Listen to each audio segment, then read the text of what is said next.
Magandang buhay! Kumusta mga mahal naming mga mag-aaral? Handa na ba kayo sa panibagong linggo na punong-puno ng kaalaman? Kung handa na, halina't simulan na natin.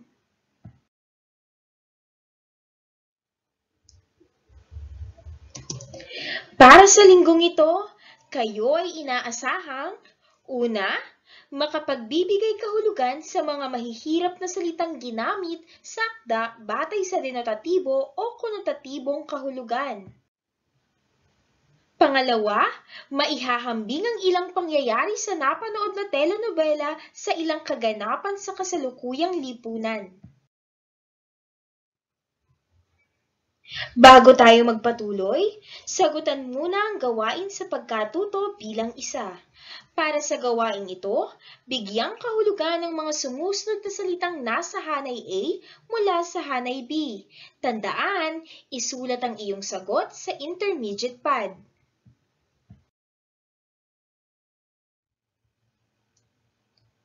Matapos sagutan ang paunang gawain,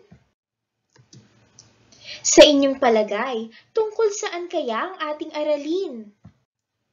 Tama! Tungkol ito sa pagbibigay kahulugan. Para sa aralin 2, tatalakayin natin ang pagbibigay kahulugan at paghahambing sa mga pangyayari. Kung handa na kayo, halina't simulan na natin. Alam niyo bang ang pagbibigay kahulugan sa isang salita o sa isang bagay ay hindi lamang nakabatay sa isa? Maaaring magkaroon ito ng dalawa o higit pang kahulugan depende sa kung paano ito inaanalisa, sinusuri at ginagamit. May mga pagkakataon rin na nabibigyan natin ng kaukulang kahulugan ang salita o bagay base sa pananaw, karanasan at maging sa sitwasyon ng buhay.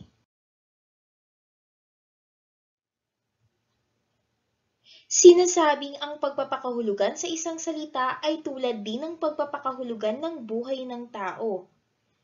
Para sa araling ito, halina't talakayin natin ang pagpapakahulugang denotatibo at konotatibo. Simulan natin sa kahulugang denotatibo. Alam niyo bang ito'y nagtataglay o nagpapahiwatig ng neutral o objektibong kahulugan ng mga termino? Ito rin ang tawag sa kahulugang hinango sa diksyonaryo na ginagamit sa pinakasimpleng pahayag. At ito rin ay nagbibigay ng tiyak na kahulugan o mas tinatawag na literal o totoong kahulugan ng isang salita.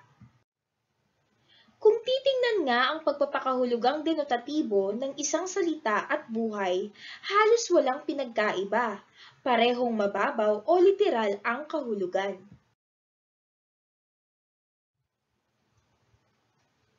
Halimbawa, una, ang ahas ay isang uri ng hayop na walang paa at gumagapang.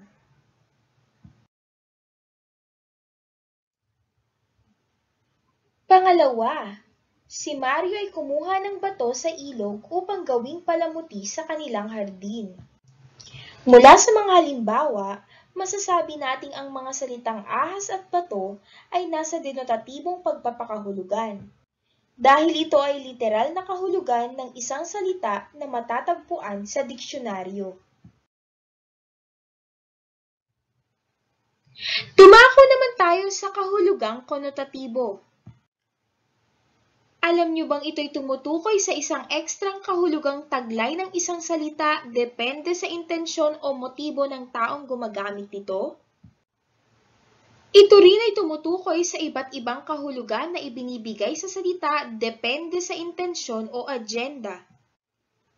Maaari din daw po itong magtaglay ng pahiwatig na emosyon na umaangkop sa gamit ng isang pahayag at pag-iba-iba ayon sa saloobin, karanasan at sitwasyon ng isang tao. Kung titingnan nga po ang pagpapakahulugang konotatibo ng isang salita at ng buhay, magkakaroon ng mas malalim at malawak na pagpapakahulugan. Naipapaliwanag at naipapakita ng lubusan ang konotatibong paraan ng pagpapakahulugan sa pamamagitan ng iba't ibang emosyon na nadarama.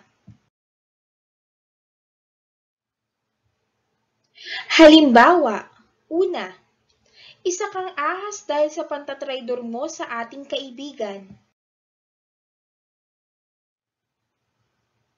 Pangalawa, bato na ang damdamin ni Martina matapos lokohin ng taong kanyang pinakamamahal. Para naman sa mga halimbawang nabanggit, masasabi naman nating ang mga salitang ahas at bato ay nasa konotatibong pagpapakahulugan. Dahil ito ay tumutukoy naman sa ekstrang kahulugan na ikinakabit sa isang salita. Para naman sa ibang halimbawa, narito po, una, pakpak. Sa kahulugang denotatibo, ang ibon ay may pakpak kaya nakakalipad. Sa kahulugang konotatibo, may pakpak ang balita kaya naman mabilis nalalaman ng madla. Pangalawa, may gatas pa sa labi. Sa kahulugang denotatibo, nakalimutang magsipilyo ni Ramon pagkatapos kumain kaya may gatas pa siya sa labi. Sa kahulugang konotatibo, may gatas pa sa labi si Anton ngunit marunong na sa buhay.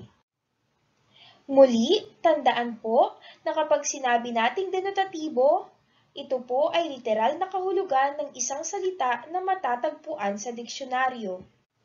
At kahulugang konotatibo naman kapag tumutukoy sa ekstrang kahulugan na ikinakabit sa isang salita depende sa intensyon ng nagsasalita o nagsusulat. Para naman sa paghahambing sa pangyayari, alam niyo bang maliban sa pangunawang dulot ng kahulugang konotatibo at denotatibo, makakatulong ang paghahambing ng isang tekstong nabasa, narinig o napanood upang mas lubos na maintindihan ang konseptong ipinahihiwatig ng isang paksa? Maaari nga daw pong maihambing ang isang teksto sa sariling buhay, kaibigan o kakilala at maging sa mga mahalagang pangyayari sa ating lipunan. Naunawaan mo ba ang ating talakayan? Kung naunawaan na, maaari mo nang sagutan ang gawain sa pagkatuto bilang 2 na iyong makikita sa pahina 10 hanggang 11 ng iyong module. Basahin ang bawat pangungusap, tukuyin ang denotatibo o konotatibong kahulugan ng salitang may salungguhit. Tandaan, isulat ang iyong sagot sa intermediate pad. Narito ang halimbawa para sa gawain sa pagkatuto bilang 2. Bato na ang damdamin ni Martina matapos lokohin ng taong kanyang pinakamamahal. Ang kahulugang denotatibo ng salitang bato ay matigas na bagay, habang ang kahulugang konotatibo naman ito ay manhid. Maaari mo na ring sagutan ang gawain sa pagkatuto bilang 3. Ito ay makikita sa pahina 12 hanggang 13 ng iyong module. Sa loob ng mga pahayag na nagmula sa akda, ibigay ang denotatibo o konotatibong kahulugan ng mga salita. Tandaan muli na isusulat ang iyong sagot sa intermediate pad. Iyan lamang ang nakatakdang gawain sa iyo sa araw ng Lunes at Martes, Oktubre 12 hanggang 13. Muli, isang magandang araw! Paalam! Magandang buhay! Ang bidyong ito ay magsisilbing gabay upang masagutan ang mga gawain sa Filipino. Kumusta? Tayo ay nasa 3 bahagi na ng ating aralin. Naaalala mo pa ba ang ating tinalakay kahapon? Tama! Ang aralin natin ay may kinalaman sa pagbibigay kahulugan at paghahambing sa mga pangyayari. Gawain sa pagkatuto bilang 4. Buksan ang iyong module sa pahina 13.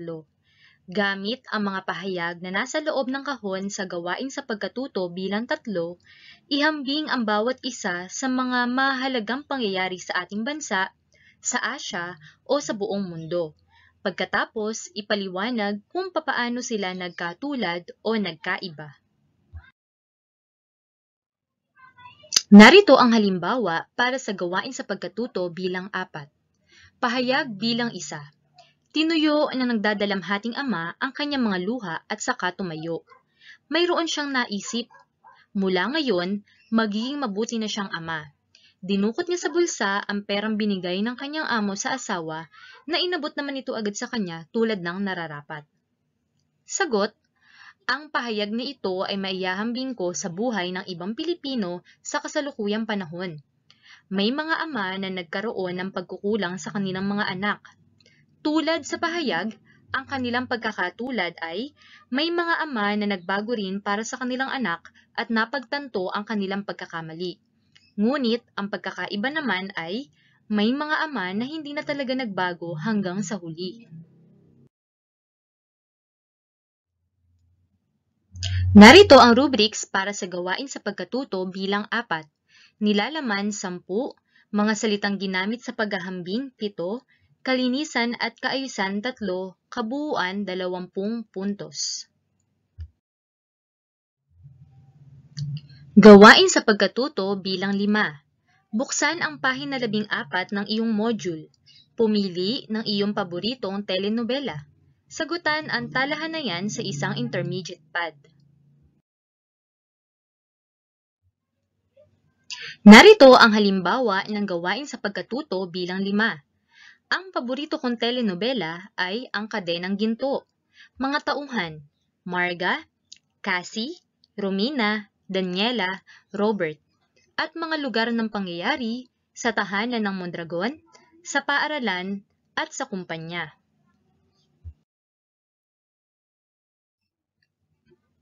Para sa araw ng Miyerkules, Oktubre 14, iyan muna ang nakataktang gawain para sa iyo.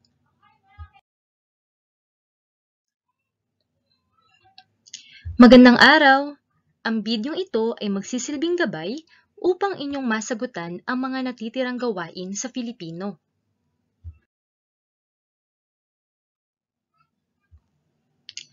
Ito ay may kinalaman pa din sa ating aralin na pagbibigay kahulugan at paghahambing sa mga pangyayari.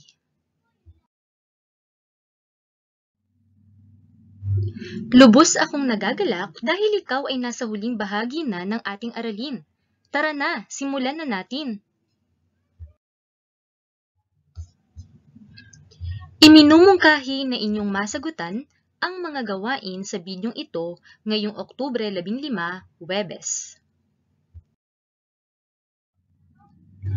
Gawain sa pagkatuto bilang 6. Gamit ang iyong napiling telenovela, isulat ang buod nito sa intermediate pad. Kung maaalala sa nakaraang gawain, kayo ay naatasang pumili ng paborito nyong telenovela. Kung kaya't ngayon, kinakailangan maisulat mo ang buod o summary ng iyong paboritong telenovela sa isang intermediate pad. Sundin ang rubrics na ito. Nilalaman 10, mga gamit ng bantas 3, at kalinisan 2 na may kabuuang 15 puntos.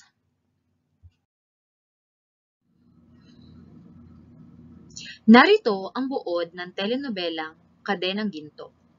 Ang Kadenang Ginto ay kwento ng isang babae na nagngangalang Romina Andrada, isang sekretarya na kalaunan ay naging asawa ng mayamang negosyante na si Robert Mondragon.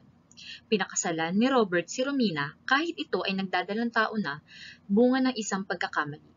Si Daniela naman na anak ni Robert ang siyang may pakana sa pagkawala ni Romina. Kung kaya't sa telenobelang ito, ang kanilang mga anak na sina Cassie at Margaret ay magtutuos kung sino nga ba ang nararapat na maging tagapagmana ng yaman ni Robert Mondragon. Gawain sa pagkatuto bilang 7. Gamit ang iyong buod, Isa-isahin ang mga salitang may malalim na kahulugan. Pagkatapos, tukuyin ang kahulugang konotatibo at denotatibo ng bawat isa. Gawin ito sa iyong intermediate pad. Halimbawa, para sa gawain sa pagkatuto bilang 7. Salita o terminolohiya, asawa. Kahulugang konotatibo, katuwang sa buhay. Kahulugang denotatibo, esposo o esposa. At para naman sa huling gawain, gawain sa pagkatuto bilang 8, sa tulong ng iyong paboritong telenovela, ihambing ang mga mahahalagang pangyayari o issue sa kwento sa mga mahahalagang pangyayari sa ating lipunan, sa bansa, sa Asya o sa buong mundo. Gawin ito sa isang intermediate pad. Narito ang rubrics para sa gawain sa pagkatuto bilang 8. Nilalaman 10, kaayusan ng pangyayari 3, kalinisan 2 na may kabuuang 15 puntos. Halimbawa, para sa gawain sa pagkatuto bilang 8. Batay sa aking paboritong telenovela na Kadenang Ginto, may mga pangyayari sa kwento na maihahambing ko sa nangyayari sa kasalukuyan. Ilan sa kanilang pagkakatulad ay ang hindi pagkakaunawaan ng dalawang tao dahil sa pera o yaman. Sa kasalukuyan, maraming magkakapamilya ang nagkakaroon ng sigalot dahil sa usaping mana o pera. Pangalawa, sa Kadenang Ginto, si Romina ay napagsamantalahan kaya siya ay nagdalang tao, na sa panahon ngayon ay nangyayari pa din.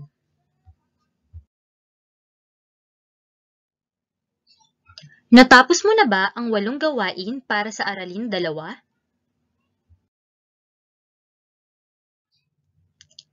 Magaling! Binabati kita dahil ikaw ay nakatapos na.